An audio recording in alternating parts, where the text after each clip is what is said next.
আসসালামু আলাইকুম। বায়ান্ন ওয়ার্ল্ডের আন্তর্জাতিক আপডেটে স্বাগত।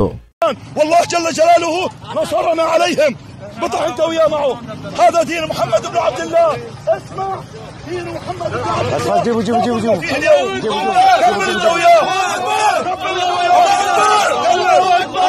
اذهبوا فانتم الطلقاء الله اكبر। সাবেক প্রেসিডেন্ট বাশার আল আসাদের শাসনামলে বাধ্যতামূলক সামরিক বাহিনীতে অংশ নেওয়া সব সেনা সদস্যের জন্য সাধারণ ক্ষমা ঘোষণা করেছে সিরিয়ার বিদ্রোহী যোদ্ধারা। বিদ্রোহীরা টেলিগ্রামে দেওয়া এক বিবৃতিতে জানিয়েছে, আসাদের অধীনে সেনাবাহিনীতে কাজ করা ব্যক্তিদের জীবন সুরক্ষিত থাকবে এবং কেউ তাদের উপর হামলা করতে পারবে না।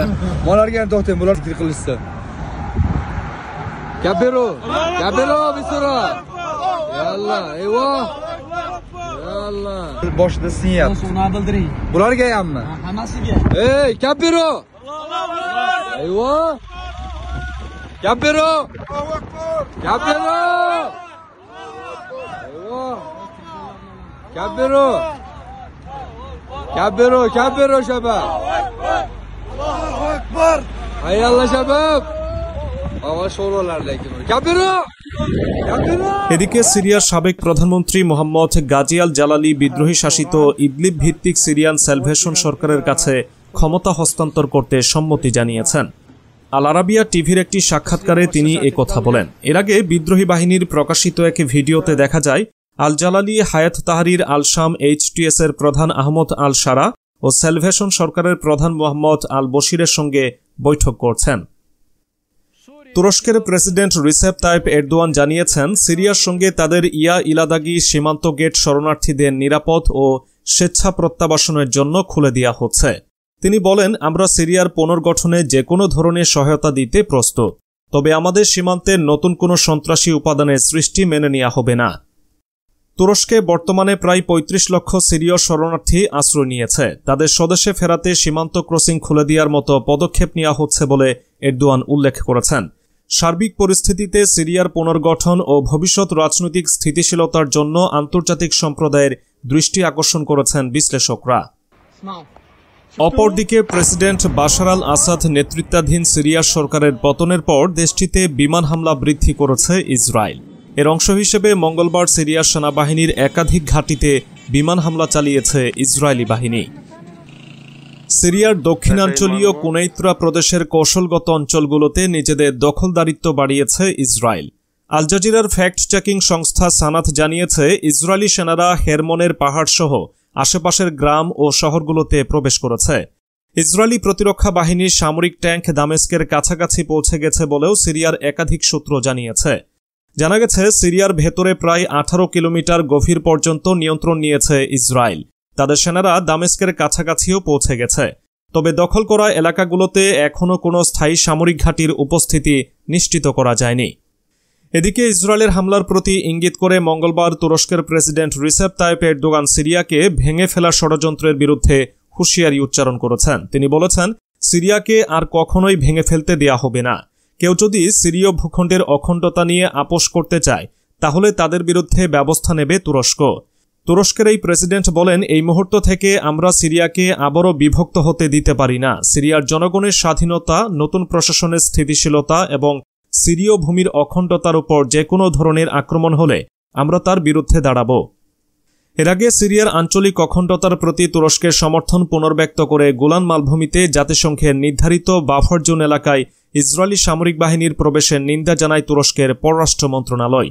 এক বিবৃতিতে তুরস্কের পররাষ্ট্র মন্ত্রণালয় বলেছে, সিরিয়ার জনগণ বহু বছর ধরে যে শান্তি ও স্থিতিশীলতার আকাঙ্ক্ষা করে আসছে, বর্তমানে তা অর্জনের সম্ভাবনা দেখা দিয়েছে। কিন্তু মর্মান্তিক বিষয় হল, স্পর্শকাতর এই সময়ে ইসরায়েল আবারও তার দখলদার মানসিকতা প্রদর্শন করছে। সিরিয়ার দক্ষিণ পশ্চিম প্রান্তের একটি পার্বত্য অঞ্চল হল গোলান মালভূমি। 1967 সালের 6 দিনের এক যুদ্ধে এই মালভূমির বেশিরভাগ এলাকা দখল নিয়েছিল ইসরায়েল। পরবর্তীতে জাতিসংঘের তত্ত্বাবধানে সিরিয়ার সীমান্ত লাগোয়া অঞ্চলটিতে বাফার জোন নির্ধারণ করা হয়। ইসরায়েলি কর্তৃপক্ষ দাবি করেছে, তাদের এই পদক্ষেপ সাময়িক এবং এর উদ্দেশ্য হল অধিকৃত গোলান মালভূমির পাশের এলাকাগুলোকে সম্ভাব্য নিরাপত্তা হুমকি থেকে রক্ষা করা। মঙ্গলবার অন্তত 3টি নিরাপত্তা সূত্র রয়টার্সকে বলেছে, ইসরায়েলি সৈন্যরা বাফার জোন অতিক্রম করেছে। সিরীয় একটি সূত্র বলেছে, ইসরায়েলি সৈন্যরা ইতোমধ্যে কাতানা শহরে পৌঁছেছে। এই শহরটি বাফার জোন থেকে কয়েক কিলোমিটার পূর্বে ও দামেস্ক বিমানবন্দর থেকে সামান্য দূরে অবস্থিত। যদিও ইসরায়েলি সামরিক বাহিনীর মুখপাত্র বলেছেন সেনারা ডিমিলিটারাইজড জোনের বাইরে যায়নি। ইসরায়েলের প্রতিরক্ষা বাহিনী আইডিএফের এক কর্মকর্তা বলেছেন দামেস্ক অভিমুখে ইসরায়েলি ট্যাঙ্কের এগিয়ে যাওয়ার বিষয়ে গণমাধ্যমে প্রকাশিত সব প্রতিবেদন মিথ্যা। আইডিএফের সৈন্যরা বাফার জোনে অবস্থান করছে। সিরিয়ার গণমাধ্যমের খবর অনুযায়ী ইসরায়েলি যুদ্ধবিমানগুলো রাজধানী দামেস্ক সহ দেশটির বিভিন্ন জায়গায় হামলা চালিয়েছে। যুক্তরাজ্য ভিত্তিক Syrian observatory for human rights SOHR সিরিয়ার বিভিন্ন সামরিক টার্গেটে ইসরায়েলের বিমানগুলোর অন্তত 100 হামলার খবর দিয়েছে। যেসব জায়গায় হামলা হয়েছে তার মধ্যে রাসায়নিক অস্ত্র উৎপাদন সংক্রান্ত একটি গবেষণা কেন্দ্র আছে বলেও খবর দিয়েছে স্থানীয় গণমাধ্যম। রোববার নেতানিয়াহু বলেছেন ইসরায়েল সিরিয়ানদের প্রতি শান্তির হাত বাড়িয়ে দেবে। তারা ইসরায়েলের সঙ্গে শান্তিতে বাস করতে চায়। সিরিয়ার নতুন শক্তির সাথে প্রতিবেশী সুলভ ও শান্তিপূর্ণ সম্পর্ক স্থাপনই আমাদের ইচ্ছে, কিন্তু এটি না হলে ইসরায়েলের নিজেকে রক্ষার স্বার্থে যা করা তাই করব। এবারে ভারত বাংলাদেশ প্রসঙ্গ। শেখ হাসিনা সরকারের পতনের পর থেকেই ভারত বাংলাদেশ সম্পর্কে টানাপোড়েন চলছে। উত্তেজনা বাড়ছে এই দুই দেশের সম্পর্কে। আর এই অবস্থায় বাংলাদেশ সীমান্তে অ্যান্টি ড্রোন ইউনিট মোতায়েন করার ঘোষণা দিয়েছে ভারত। একই সঙ্গে দেশটি এই পদক্ষেপ নিয়েছে পাকিস্তান সীমান্তেও। সীমান্তের অপর পাশ থেকে ড্রোনের মাধ্যমে সৃষ্ট ক্রমবর্ধমান হুমকি মোকাবেলায় ব্যাপকভাবে অ্যান্টি ড্রোন ইউনিট মোতায়েন করবে ভারত। 10 ডিসেম্বর মঙ্গলবার এক প্রতিবেদনে এমন তথ্য জানিয়েছে পাকিস্তানের সংবাদ মাধ্যম দ্য নিউজ ইন্টারন্যাশনাল।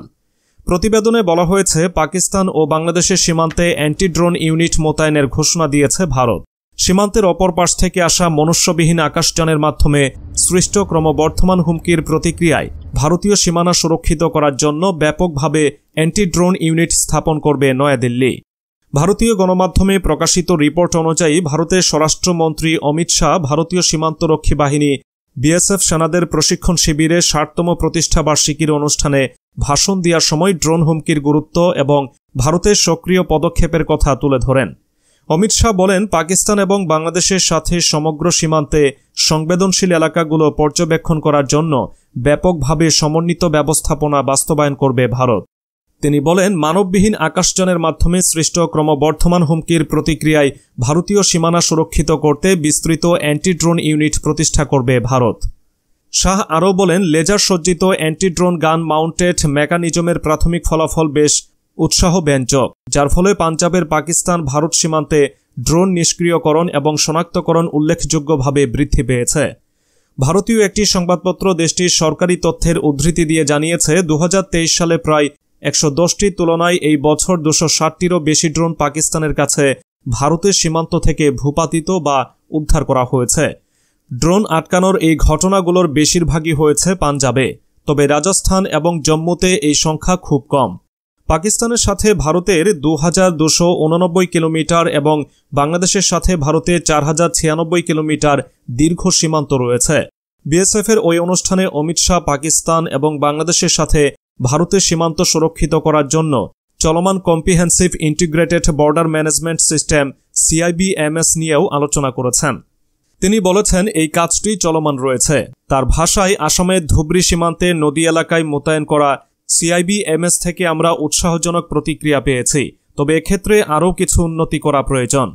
অন্যদিকে ভারতের একটি সরকারি বিবৃতিতে স্বরাষ্ট্রমন্ত্রী অমিত শাহের বরাত দিয়ে বলা হয়েছে, আরও কিছু উন্নতির পর এই ব্যবস্থা পাকিস্তান ও বাংলাদেশের সাথে সমগ্র সীমান্ত জুড়ে প্রয়োগ করা হবে। এবারে ইউক্রেন প্রসঙ্গ।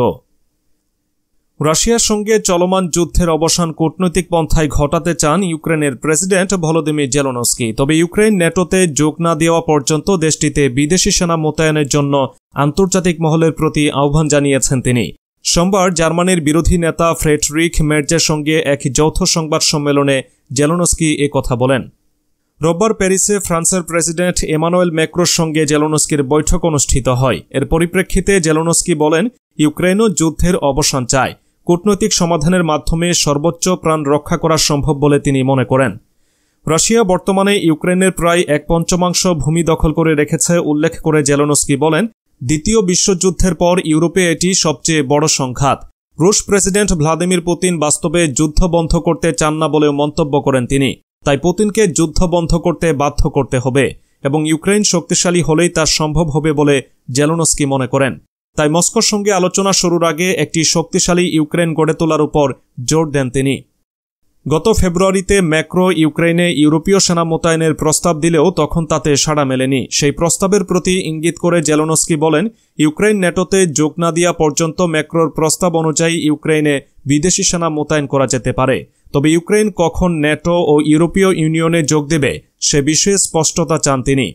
রাশিয়া ইউক্রেনের ন্যাটো সদস্য পদের বিরোধিতা করে আসছে এবং এটিকে নিজের নিরাপত্তার জন্য হুমকি বলে মনে করে। অনেকে মনে করেন ন্যাটোতে ইউক্রেনের যোগদানের বিষয়টিতে ক্ষিপ্ত হয়েই পুতিন ইউক্রেন আক্রমণ করেছেন। এই যুদ্ধ ইতোমধ্যে 1000 দিন পেরিয়ে গেছে।